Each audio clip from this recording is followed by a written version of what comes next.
Сәлем баршаңызға. Өткенде тамырлаған атроскаларды егейін деп жатырмын. Міне, біразы тамырлап кетіпті.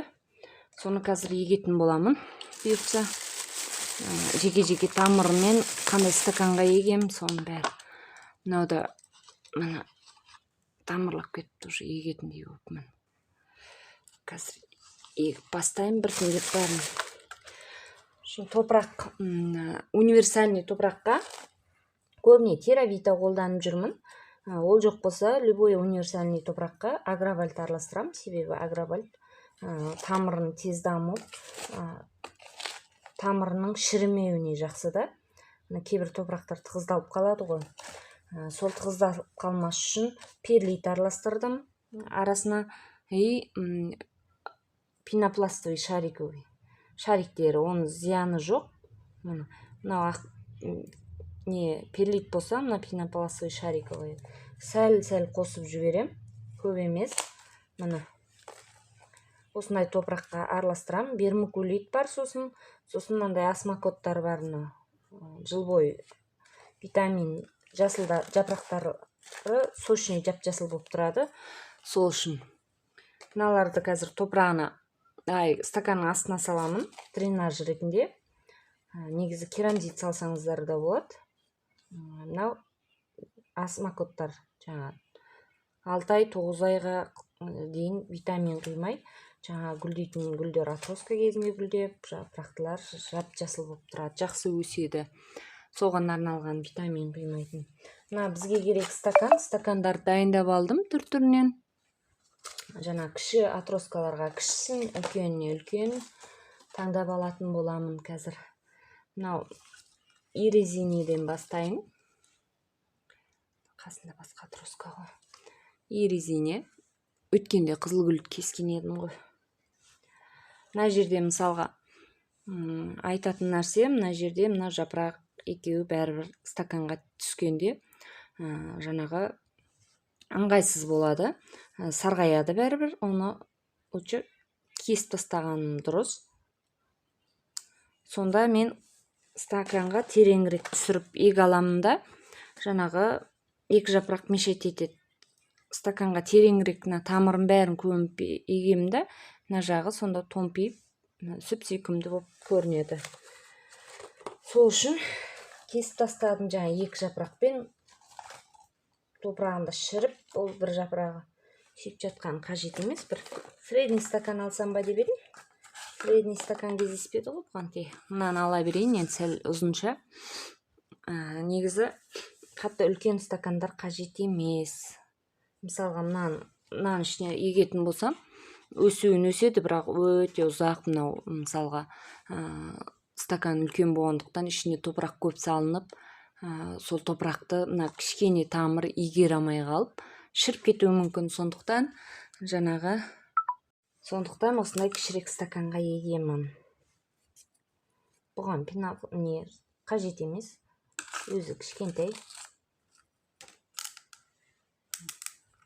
Осылай орнатамын да, қусықтар түсіп кетіп жатыр, жақсылап мыжу керек еді.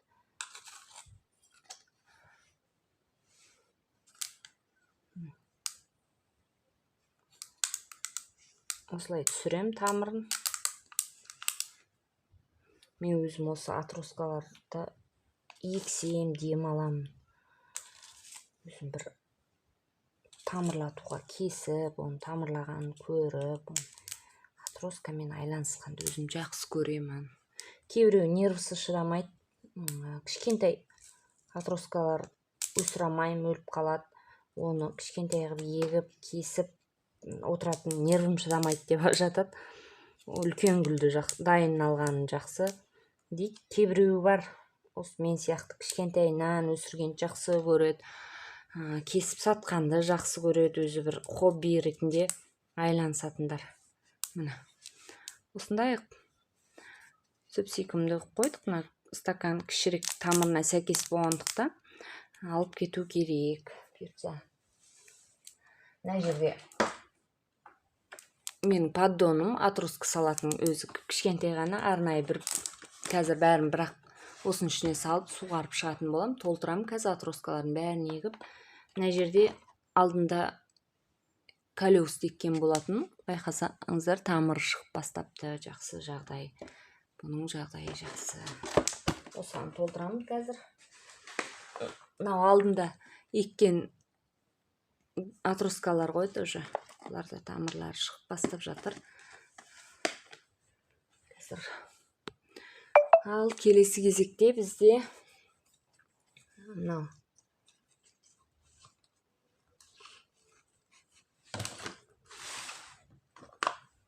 монстерамызды тамырлап тұрмын. Бұны да кішірек стаканға, үлкен стаканға салмаймыз. Өзінің размеріне қарай, мысалы, үлкен гүлдердің үлкен тамырын үлкен стаканға мына тесілмекті асты. Астын тесем міндетті түрде. Өткенде бір кісі сұрап жатыр еді. Астын тесіле ма одноразовый стаканың деп. Астын тесемін міндетті түрде. Міне, әйтпесе болмайды, жаңағы не ғой? Артық су ақпай қалады да, тамыр шіріп кетеді. Сондықтан тескен дұрыс. Мынау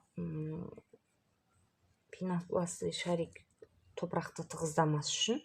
Бұл қыста әрі жылы болады. Оның еш зияны жоқ. Міне, кішірек стаканға егемін.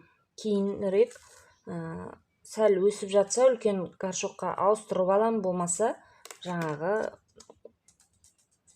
сәл үлкендеу горшок стаканға да мынандай ауыстырып алуға да болады. Бірақ уақытша гүліңіз үшін ол стакан жоқтығынан, горшок жоқтығынан емес, жаңағы гүлге жақсы болғандықтан кішкентай ыдысқа егеміз. Кейбіреулер осындай отросток үлкен горшокқа, үлкен стаканға егіп қояды да, гүлім өспейді или гүлім сарғайып жатыр дейді. Сәйкес болу керек. Міне. Енді бұйыртса тез тамыр көрініп бастайды. Тамыр көрініп бастағаннан тез өседі. Ендігі кезекте мына жерде сингоним. Сингонимнің милк конфети түрі. Бұның да мына жерін кесіп тастаймын. Себебі мынау жер топырақтың ішіне барғанда, мынау сарғайып шіруі мүмкін уақыт келе. Сосын шірігеннен кейін жаңа стаканның ішінде сарғайу шіруі мүмкін да, стакан ішінде грибковый ауру жүреді. Яғни грибковый аурудың пайда болуына осындай шіріктер жаңағы әсер етеді. Сондықтан бұларды екпей тұрып алып тастаған дұрыс. Міне, қинамай осы жерінен кесіп тастаймын. Ары қарай уже шірейтін ештеңе жоқ. Мына жерге дейін түсіріп еге берем. Бұларды үлкен стаканға егемін. Себебі өзі тамыры тез өседі. Сингоним. Және өзі үлкендеу. Объем көрдіңіздер ме? Кішкентай стаканға ексем, жаңағы бұл тамыр тез өсетін гүл. Тез өсіп шығып кетеді. Астына бір қатар дренаж салдым. Енді бір қатар топырақ саламын.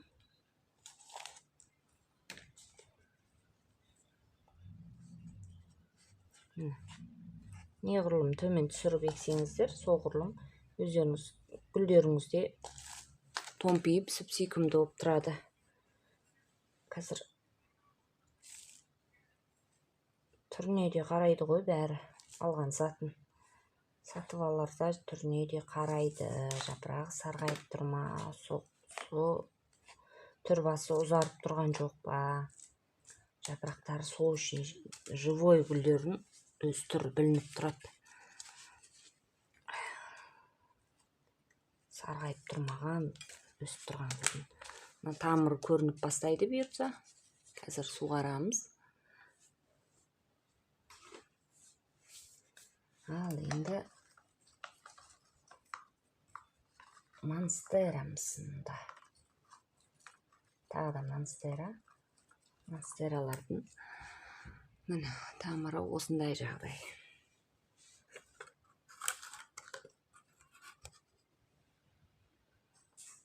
Сәл үлкендеуін тауып алсам, олар сәл үлкендеу болып кетеді ау. Уақытша осындайға еге тұрайын, кейін горшокқа ауыстырып алам. Себебі слишком кішкентай, үлкендеу болып кете ма деп тұрмын. Уақытша осындай ауысты. Бұйыртса көшіріп аламыз. Перевалка жасай саламыз, кейін сәл үлкен стаканға. Сондықтан қорықпай еге береміз.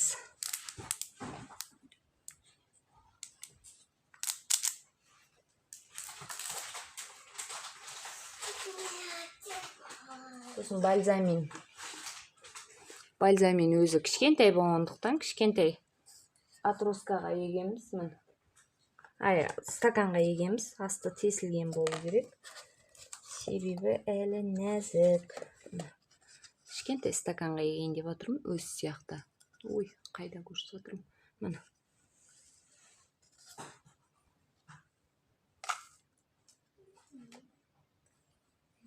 Топырақ астына көп сап жермейміз, себебі астындағы топырақтың бәрін игере алмай шіріп кетуі мүмкін. Атроскаларыңыз бекерге. Сондықтан астына көп салмаймыз. 1-2 слой ар кетсе. Топырақтарыңыз жеңіл болса, дренаж не обязательно.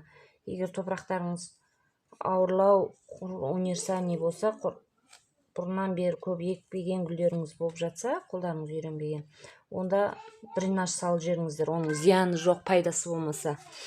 Сондықтан дренаж салып жасасаңыздар болады. Мен енді топырағым жеңіл, агровольт араласқан, қолым үйреніп қалған. Стакандары да тар, сондықтан қатты дренажға не обязательно. Одан кейін enjoy. Мен сіздерге әдейі бір-бірден көрсетіп жатырмын, әйтпесе негізі біраз атроскалар бар. Әр түрінен көрсетіп жатырмын. Бұл да кішкентай болғандықтан, тамыры да өзі кішкентай болғандықтан, бұл да кішірек стаканға егіледі.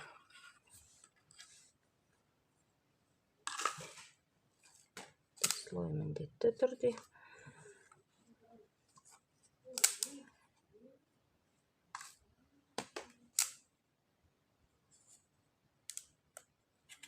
Жаңа жапырақ ашып келе жатыр екен. Тамыры жақсы.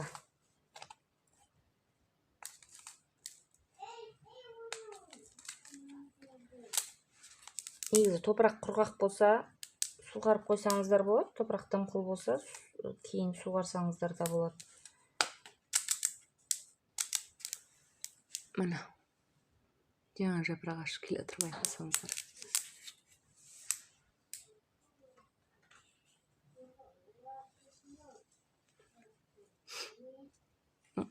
Традисканция.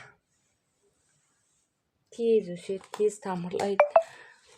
Дай бере саған осы традисканцияны іштей.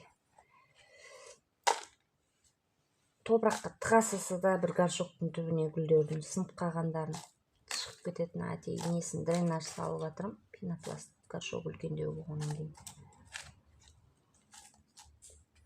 Аямай.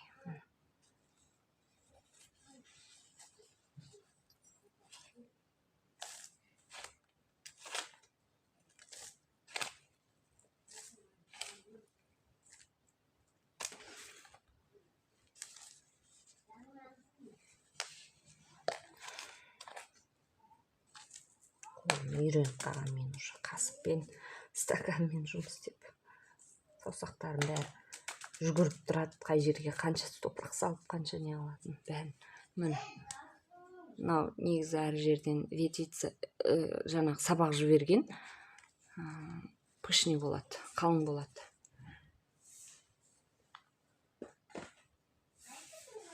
Мына басқа атроскалар әлі тамырламаған. Мынау тамырлаған, бірақ жіңішке әлі кішкентай. Мыналардан көрсеттім, басқа варианттарын неге берем. Мынау гүлден көрсетейін біреуін егіп. Сосын ана жерде калеус тұр. Мына. Сосын егіп көрсетейін сіздерге біреуін. Тамырымын, жақсы. Бұған да үлкен стакан керек, себебі өзі үлкен.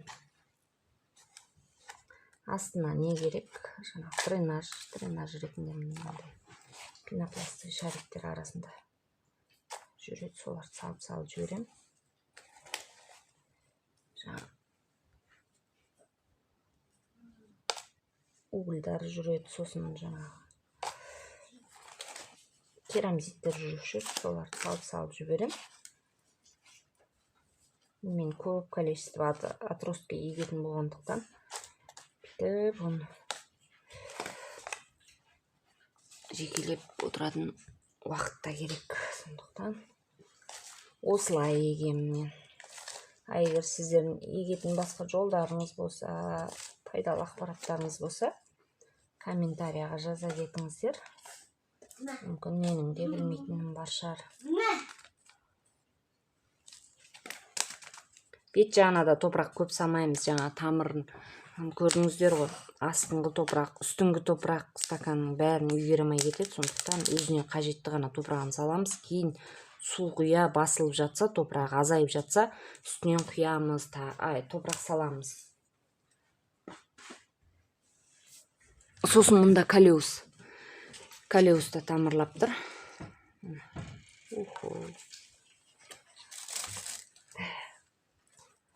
Қазір біреуін егіп көрсетейін. Калеустер самый благодарный гүлдер ғой. Тез өседі, тез тамырлайды. Бірақ бір ғана носы бар, сәл мусор тастайды. Сонысын ұнатпаймын да, мен мусор тастайды дегеніміз жаңағы терезенің алдында жапырақтары түсіп, сөйтіп тұратындар бар. Сосын жаңартып тұру керек, бұларды да тамырын көрдіңіздер ма? Тез тамырлайды. Жаңартып тұру керек, пришивка жасап формасын шығарып тұру керек, сондай жұмыстары бар бұлардың да.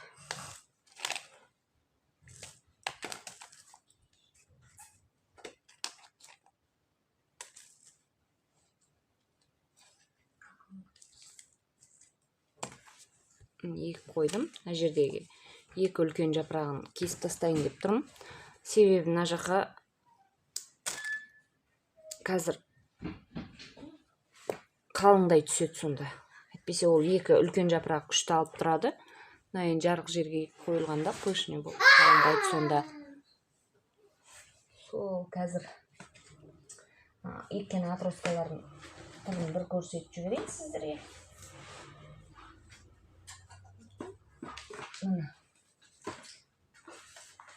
Осылай болды жағдайлары.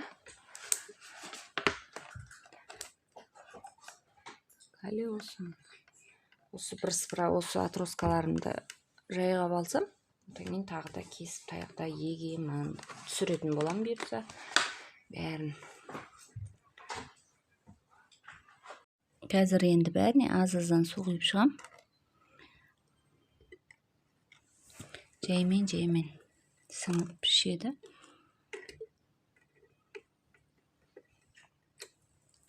Бәріне құйып шығам. Каневин араластырып құйсаңыздар да болады. Мен топырақ жақсы болғаннан кейін, агровальды бар болғаннан кейін, суды да құйып шығамын.